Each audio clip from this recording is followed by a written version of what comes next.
Alright, we're going to go ahead and get started. I'm Ellie Stefanski. I'm the Executive Director of the Maine Women's Fund. The Maine Women's Fund is a public foundation, and we make grants to nonprofits that are building women's and girls' economic security here in Maine.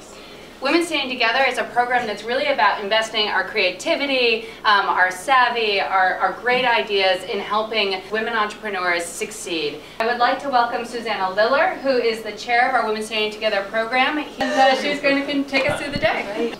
I'm going to do the first most important thing that I need to do, and that is you need to open up your ice cream samples and start tasting them. Really it looks like this is coffee. Oh, there are different flavors on different. Yeah, everybody's got different flavors. What you are eating is called dirt on a cake, and you're going to hear more about that in a little bit. Jody Lapchick, right here, who's been Emily's mentor, will introduce Emily. And then Emily will talk to you about her business, Dirt on a Cake. And she will share with you what her challenge question to all of you is. While we're having lunch, have you respond to that challenge question. Emily Adams has what it takes to get the job done. She's going to present her business. We can ask her questions, and then we're going to powwow about coming up with some solutions for her. Emily Adams. The funny thing about introduction is they tell people about where you've been and hopefully where you're going.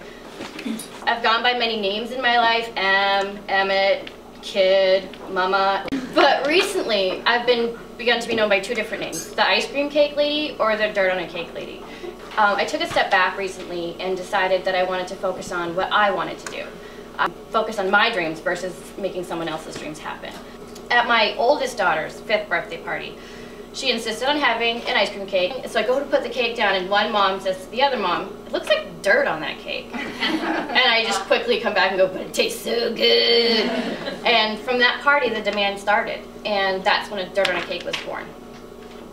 I wish that saying, poof, magic, I'm going to make ice cream cakes and they're going to sell and everyone's going to buy them and I'm going to be in business forever is what happens, but it doesn't. And spent the last months immersed in like regulations and process charts and lot code systems, and my favorite part, which is concocting new recipes.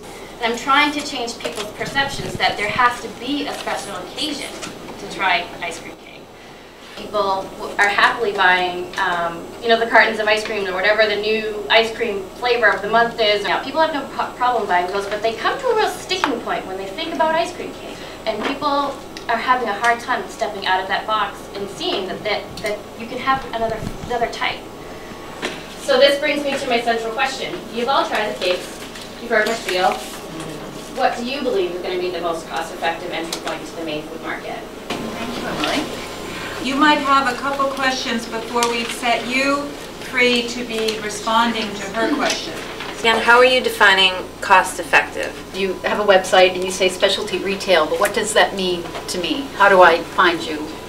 Are your current price points profitable? Is there a way to ship these to other parts of the country? What is your current production on like a weekly basis? Her question one more time. How to determine the most cost-effective entry point into the Maine food market.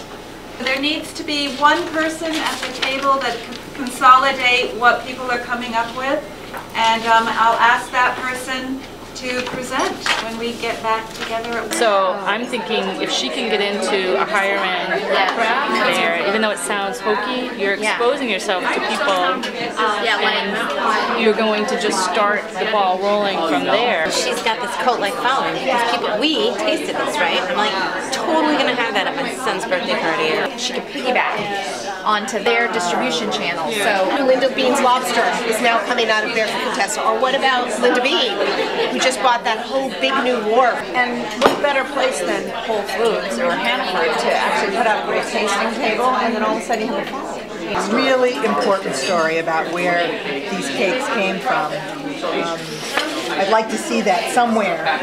The best milk, the best cream, the best sugar, the packaging.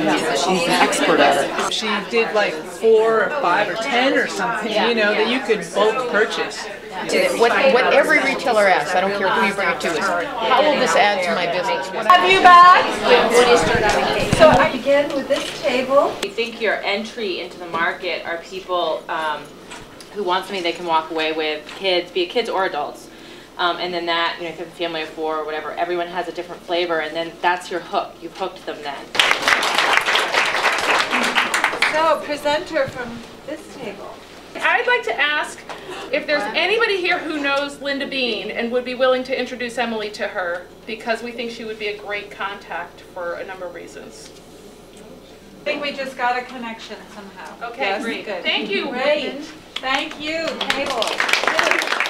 First things we kind of took a step back was the company name. While we love it when we hear the story, it wasn't something that people understood without the story.